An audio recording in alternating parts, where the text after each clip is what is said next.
जुल्म जब बढ़ जाता है और खामोश रह जाओगे तो तुम्हारा भी नाम जालिमों में लिखा जाएगा।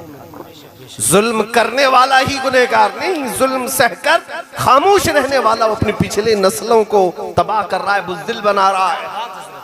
सैयदी इमाम आली मकाम सैयदुश्शुहदा इमाम हुसैन रज़ी अल्लाह ताला अन्हु, क्या उनको अल्लाह के नबी ने सब्र नहीं सिखाया था? क्या उनके पास मसलहत हिकमतें नहीं थी?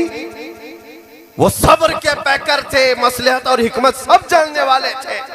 लेकिन दीन पर जब हर्फ आया था और हुजूर पाक की इस अजीम खिलाफत को कोई फासिक व फाजिर संभालने लग गया था, तो इतनी बात के लिए मौला हुसैन मैदान में उतर पड़े। अपने बच्चों की कुर्बानी को देखा अपने आंखों के सामने। कौन है तुम में से जो अपने 6 माह के बच्चे को हलक में नेजा लगते हुए सामने देख रहा हो और हाथ उठाकर मौला की बारगाह में कहता हो, मौला तेरे दीन के लिए कुर्बानी भी कबूल कर ले? कौन है तुम में से ऐसा बूढ़ा ला करके दिखाओ जिसके 22 साल के जवान बेटे के लाश पर से घोड़े दौड़ाए जा रहे हो और वो देखकर खामोश बैठ सकता हो? मौला हुसैन की अजमतों को सलाम। सुभान अल्लाह। ये करबला यूं ही नहीं हुआ था कि अगर सिर्फ अपनी गद्दी ही संभालना होता तो रसूलुल्लाह के जानशीन, मेरे आका सल्लल्लाहु ताला अलैहि वसल्लम के सच्चे बेटे, जिनको मेरे आका अपना रेहान कहा करते थे, जन्नती फूल कहा करते, उन्हें सूंघा करते, उन्हें चूमा करते, वो एक जगह बैठ करके सारे लोगों को अपनी तरफ माइल कर सकते।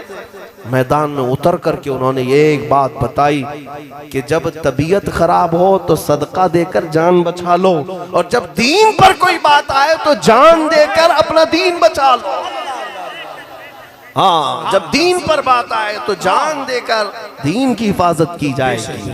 ऐ सुन्नी मुसलमानों, मैं इतनी बेदारी चाहता हूँ तुम्हारे दिलों के अंदर, इतनी बेदारी कि अब बकिया जो जिंदगी तुम्हारी मौजूद है, याद रखना, मैं रहूं या ना रहूं मुझे पता नहीं, कल को मेरे साथ क्या होना है, लेकिन मुझे इस बात का खौफ नहीं, मुझे इस बात का खौफ नहीं, जितना जीना था वो जी भी लिया, क्या बात। और जो देखना था मौला ने सब दिखा भी दिया। मजीद हवस नहीं है, लेकिन इतनी बात जरूर है नौजवानों कि हमारे मर जाने के बाद, हमारे कट जाने के बाद, हमारे दार पर चढ़ जाने के बाद तुम मुंतशिर ना होना, बल्कि अपने इत्तेहाद को ऐसा मजबूत करो कि इस तरह मुझ जैसे हजारों को भी काटा जाए, लेकिन नबी पाक के कदमों पर हम अपनी जान निछावर करें। बेशक बेशक। जो जान मांगो तो जान दे दे, जो माल मांगो तो माल दे दे, मगर ये हमसे कभी ना होगा नबी का जाहो जलाल दे। ये नारा हर एक का होना चाहिए। बेशक बेशक। और जिस दिन तुम बेदार हो जाओगे फिर देखना कि कैसे काया पलटती है। जी बेशक। हाँ, एक बात मुझे अच्छी तरह से मालूम है, दुनिया तुम्हें नशा खिला रही है, नशेड़ी बनाती है, जुआरी बनाती है, शराबी बनाती है। सारे हमारे मोहल्ले में सब सेल्समैन यही होते हैं। नशा जितना बिकता है और करते हैं हमारे मोहल्लों में, ये क्यों है जानते हैं?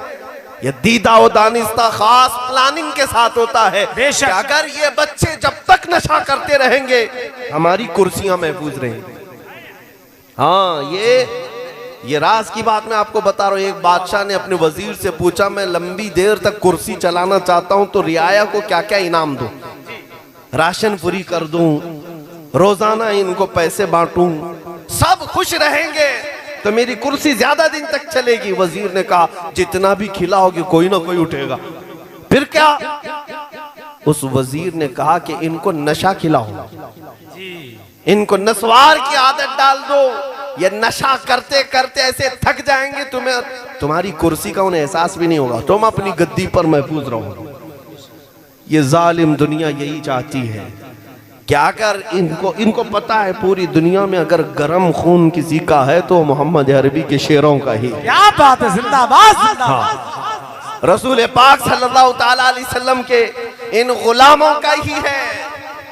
तारीख है हमारी, टल न सकते थे जंग में अगर अड़ जाते थे, पांव शेरों के भी मैदान से उखड़ जाते थे, हक से सरकश हुआ कोई तो बिगड़ जाते थे। अरे तेग क्या चीज है, हम तोप से भी लड़ जाते थे।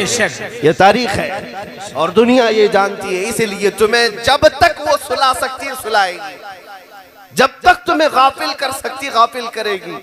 फैशन के नाम पर, चरस गांजे के नाम पर, शराब जुए के नाम पर, जब तक तुम सोते रहोगे दूसरों का भला है, और जिस दिन तुम ये छोड़ दिए सारी चीजें, दूसरों की नींद हराम हो जाएगी। सबको पता है जब तक ये मुसलमान गाफिल है सब चैन से है। जिस दिन ये ईमानी कुव्वत के साथ आए तो पता है दुनिया को कि कैसर और किसरा ना बच सके। बड़ी बड़ी सुपर पावर ताकतों को इन्होंने घुटने टेकने पर मजबूर किया। तो आज भी अगर वो ईमानी गैरत अगर बेदार हो गई तो सबके लिए मसला बन सकता है, सबके लिए। इसलिए आज दुनिया में भी हमने देखा है, आज भी जो सुपर पावर अपने आप को कहता है वो चंद पहाड़ी मुसलमानों से खौफजदा है, पहाड़ी मुसलमानों से डरता है। क्या चीज है?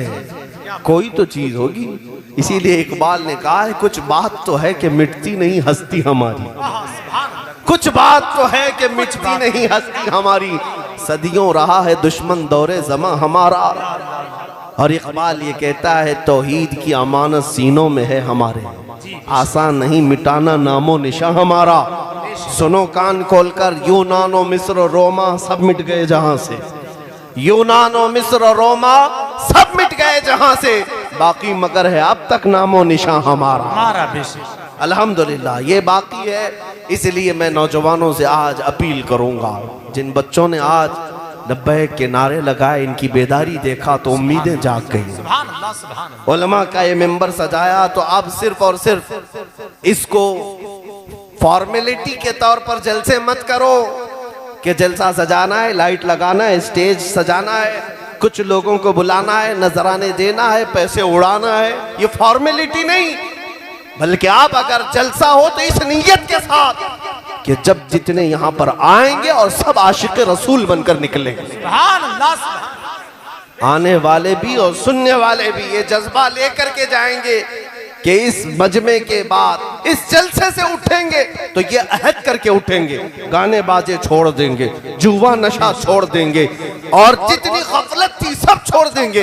अब जाएंगे तो जिएंगे मेरे मुस्तफा के लिए जिएंगे, और ये कहते हुए सोएंगे मैं सो जाऊं या मुस्तफा कहते कहते, खुले आंख मेरी सल्ले अला कहते कहते, और फिर मेरे मुस्तफा को पुकार कर कहेंगे या रसूल अल्लाह थका हारा आपका गुलाम आपके दरबार में आ गया, ऐ आका व मौला आप मुझे अपने दरबार में कबूल कर ले। ऐ सुन्नी मुसलमानों, बरेली के रहने वालों, वक्त के मुजद्दिद ने, हमारे और तुम्हारे इमाम ने हमें ये सिखाया है, अगर कभी भटक भी गए, कभी कहीं गाफिल हो भी गए, वापस पलट आना, किसी और से मत कहना, उसी दरबार में पुकारना जो तुम्हारे इंतजार में है, वो दरबारे रिसालत मुआब है। यूं कहना हाथ जोड़कर मैं मुजरिम हूँ आका मुझे साथ ले लो, कि रास्ते में हैं जा बजा थाने वाले, चमक तुझसे पाते हैं सब पाने वाले, मेरा दिल भी चमका दे चमकाने वाले, बरसता नहीं देख कर अब्र रहमत, बदों पर भी बरसा दे बरसाने वाले।